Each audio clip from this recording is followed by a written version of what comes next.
$5 each for these old toy boxes. I heard my mother-in-law Carol's voice ring out across her front lawn. My heart stopped. I dropped the box of Christmas decorations I'd been carrying and ran toward the yard sale. My name is Alexandra Weber, and at 35, I was watching my children's inheritance being sold off like dollar store trinkets. The antique wooden boxes, carefully crafted by their late grandfather, sat on a rickety card table, bright orange yard sale stickers slapped across their polished lids. "Carol, stop." I called out, but I was too late. A collector was already walking away with Emily's box, and a young mother was counting out crumpled bills for Thomas's. My legs felt like lead as I watched pieces of my children's future disappear into strangers' cars. "Oh, Alex, don't make a fuss," Carol said, waving dismissively. "I'm just clearing out some of that clutter you insist on keeping in my attic. They're just old boxes." Just old boxes. If only she knew what those hand-carved maple chests contained. My father-in-law, James, had spent his final months preparing them before cancer took him, filling each one with carefully chosen items, documents, and letters meant for his grandchildren's future. "Those weren't yours to sell," I said, struggling to keep my voice steady. "James made them specifically for Emily and Thomas." Carol rolled her eyes, adjusting her designer sunglasses. "Please, James never cared about silly keepsakes. He was a businessman. Besides, the kids have enough toys." I clenched my fists, remembering the day James had called me into his study just 2 weeks before he passed. "Alex," he'd said, his voice weak but his eyes sharp as ever, "I need you to protect these for the children." Carol, she wouldn't understand. Keep them safe until they're 18. I had promised him I would, and now I was watching that promise drive away in a stranger's SUV. "Where are the other 2 boxes?" I asked, scanning the yard sale tables frantically. James had made 4, one for each milestone in the children's lives: graduation, 18th birthday, wedding day, and first child. Some gentlemen bought those earlier, paid cash, didn't even haggle," Carol said brightly, counting her money. "See, people appreciate quality items more than sentimental junk." My stomach lurched. Inside those boxes weren't just James's letters and family photographs. They held stock certificates, property deeds, and trust fund documents, James's way of ensuring his grandchildren would be taken care of long after he was gone. Carol had no idea she just sold millions in assets for $20. "Who bought them?" I demanded. "Did they leave a card? A phone number?" "Don't be dramatic, Alexandra," Carol sighed. "This is exactly why Michael left you. You're always overreacting about everything."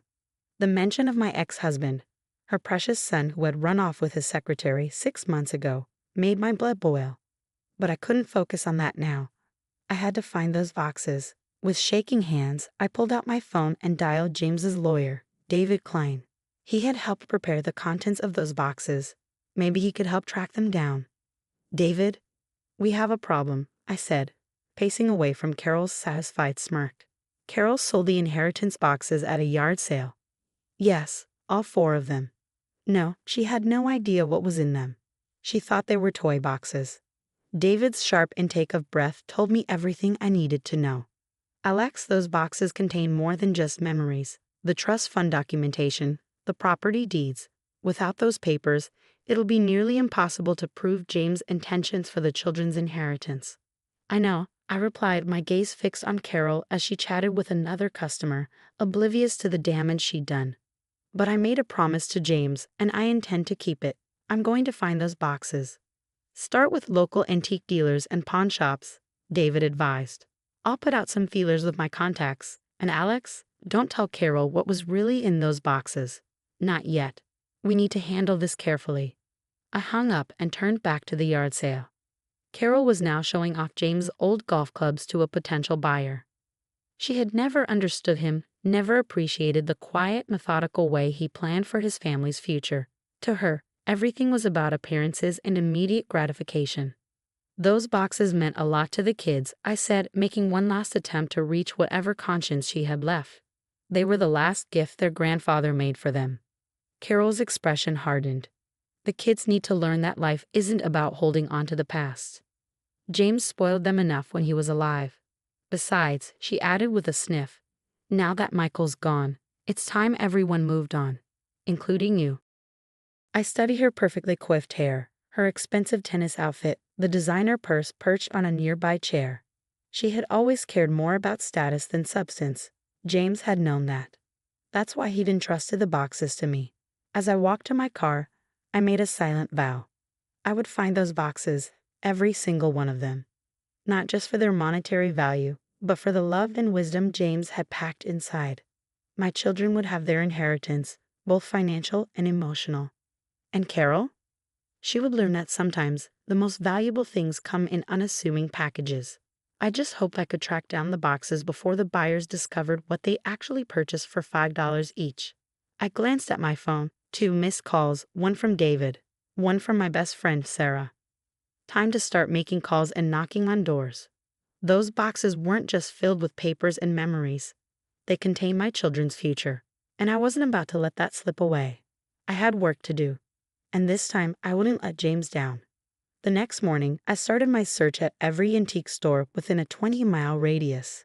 Each time I entered a shop, my heart would leap at the sight of any wooden box, only to sink when it wasn't one of James's distinctive maple creations. My phone buzzed with a text from Carol. The yard sale was such a success, using the money to join the country club's premium membership. My hands shook with anger as I read it. She had sold millions in assets and was bragging about making a few $100s. I walked into Hamilton's Antiques, the 6th store of the day, where an elderly man was polishing a brass lamp. "Excuse me," I said, pulling out my phone to show him pictures of the boxes. "Have you seen anything like these come through recently?" He adjusted his glasses, studying the photo. "Ah, beautiful craftsmanship. Maple, hand-carved. Wait." He disappeared into the back room and returned with a ledger. "A gentleman came by yesterday trying to sell one. I offered him $200, but he said he'd try his luck elsewhere."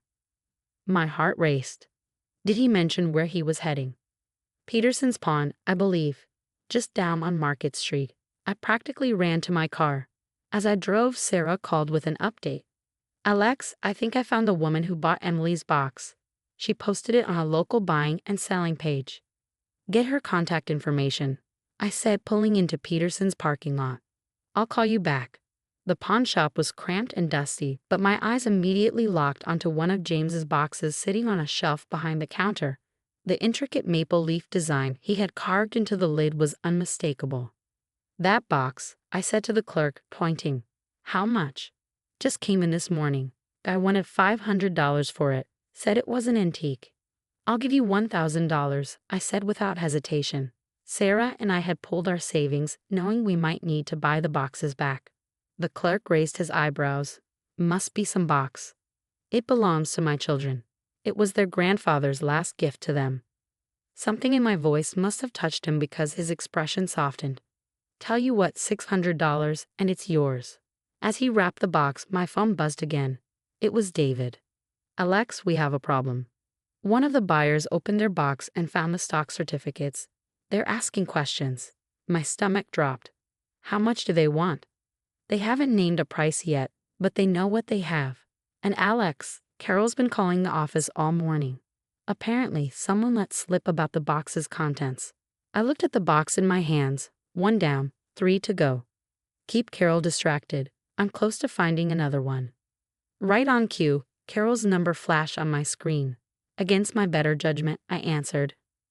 "Alexandra," she screeched. "How dare you keep this from me? Those were valuable documents. I demand you return everything immediately." "Return what, Carol?" "The boxes you sold for $5 each." I kept my voice level. "The ones you called silly keepsakes and junk. Those were meant for the family, for Michael." "No," I said firmly. "They were meant for your grandchildren." James made that very clear. He knew exactly what he was doing when he trusted them to me instead of you. "I'll sue," she threatened. "Those boxes were in my house." "Go ahead," I replied, thinking of the legal documents James had prepared, naming me as custodian of the children's inheritance. "I'm sure the lawyers would love to hear how you sold millions in assets at a yard sale." She hung up, and I took a deep breath. The day wasn't over yet. Sarah texted an address. She had found the woman who bought Emily's box. 20 minutes later, I was sitting in a cozy living room, explaining the situation to a sympathetic mother named Diana. I knew it was special when I saw it, she said, bringing the box from her daughter's room. The craftsmanship reminded me of my own father's work. I couldn't bear to see it sitting there for $5. She refused to take any money for it.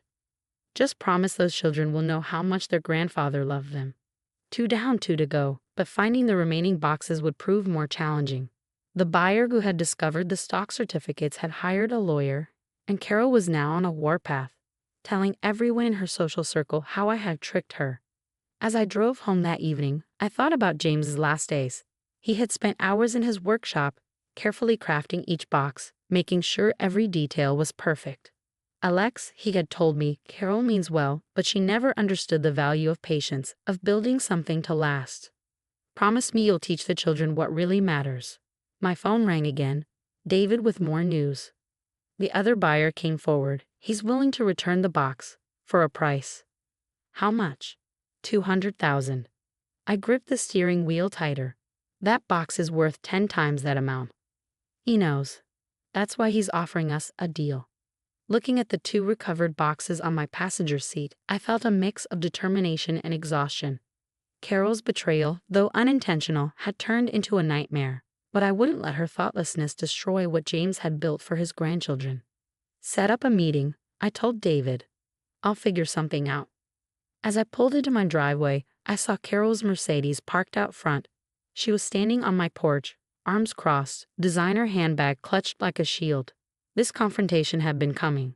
I grabbed the 2 recovered boxes and stepped out of my car, ready to face whatever came next. James had trusted me with his legacy, and I wouldn't let him down. Not now, not ever. I walked up to my porch, holding the 2 recovered boxes close. Carol's face was a mask of barely contained rage. I want everything that was in those boxes, she demanded before I could even reach for my keys. All the documents, the deeds, everything. They belong to Michael.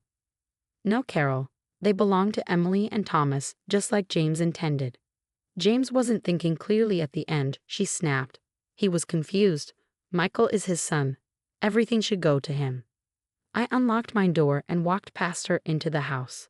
James knew exactly what he was doing. He spent months planning this, making sure his grandchildren would be taken care of. After everything I've done for this family, Carol followed me inside, her voice rising. I raised those children while you were busy with your career. I deserve. You deserve what? I turned to face her. The right to sell their inheritance at a yard sale, to treat their grandfather's last gift like garage sale junk. Carol flinched but quickly recovered. I'll take legal action. I'll tell everyone how you manipulated James when he was sick. Go ahead, I said, placing the boxes carefully on my dining room table. I have James's lawyer, his written instructions, and witnesses to his wishes. What do you have, Carol? A yard sale receipt for $5. Her face crumpled, and for the first time, I saw something besides anger, fear. I didn't know, she whispered. How was I supposed to know? You weren't supposed to sell things that didn't belong to you, I replied. James knew this might happen. That's why he made me promise to protect the children's inheritance. My phone buzzed, a text from David. The last buyer had agreed to meet tomorrow. 1 more box to go. What about Michael? Carol asked, sinking into a chair. His own father left him nothing. I sighed, pulling out an envelope I had been keeping safe. James left this for Michael. He asked me to give it to him when the time was right. Carol reached for it, but I held it back. It's for Michael, not you. When he's ready to face his responsibilities as a father instead of running away with his secretary, he can have it. She stood up, smoothing her expensive dress. This isn't over, Alexandra. I'll find a way to fix this. No, Carol, I said firmly. You can't fix this, but you can start respecting James's wishes and your grandchildren's future. After she left, I opened the 2 recovered boxes, checking their contents. Everything was intact. The letters, the documents, the carefully chosen keepsakes James had selected for each milestone. The next day, I met with the final buyer at David's office. He was a sharp-eyed businessman who knew exactly what he had. 200,000 is more than fair, he said, sliding the box across the conference table. Considering what's inside, I placed a certified check in front of him. Consider it a finder's fee for doing the right thing. Once he left, David helped me verify the contents of the last box. Everything's here, he confirmed. Alex, you did it. You kept your promise to James.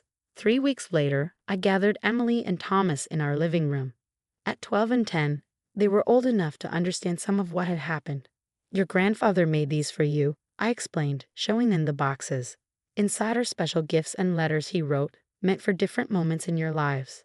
He wanted you to know how much he loved you and how much he believed in your future. Can we open them now? Thomas asked, running his hand over the carved maple leaves. Not yet, I smiled. Each one is for a specific time: your graduation, your 18th birthday, your wedding day, and when you have your first child. Just like your grandfather planned. Emily hugged her box close. Grandma Carol said they were just old toy boxes. Sometimes people don't understand the value of things that can't be measured in money, I told her. Your grandfather knew that. That's why he made these boxes special, not just for what's inside them, but for what they represent: his love, his wisdom, and his hope for your future. That evening, after the children went to bed, I sat in my study reading the letter James had left for me. Dear Alex, it began, if you're reading this, it means you've kept your promise. I always knew you would. You understand, like I do, that real value isn't in things but in the love and thought behind them. Take care of my grandchildren. Help them grow into people who understand that too. I folded the letter carefully, thinking of Carol and her yard sale, of Michael and his choices, of the legacy James had entrusted to me. The boxes were safe now, waiting to share their secrets at just the right moments in my children's lives. Sometimes the most precious gifts come disguised as simple wooden boxes sold for $5 at a yard sale. But their true value lies in the love, wisdom, and hope carefully packed inside, waiting for the right moment to be discovered. James understood that. And now, thanks to him, my children would too.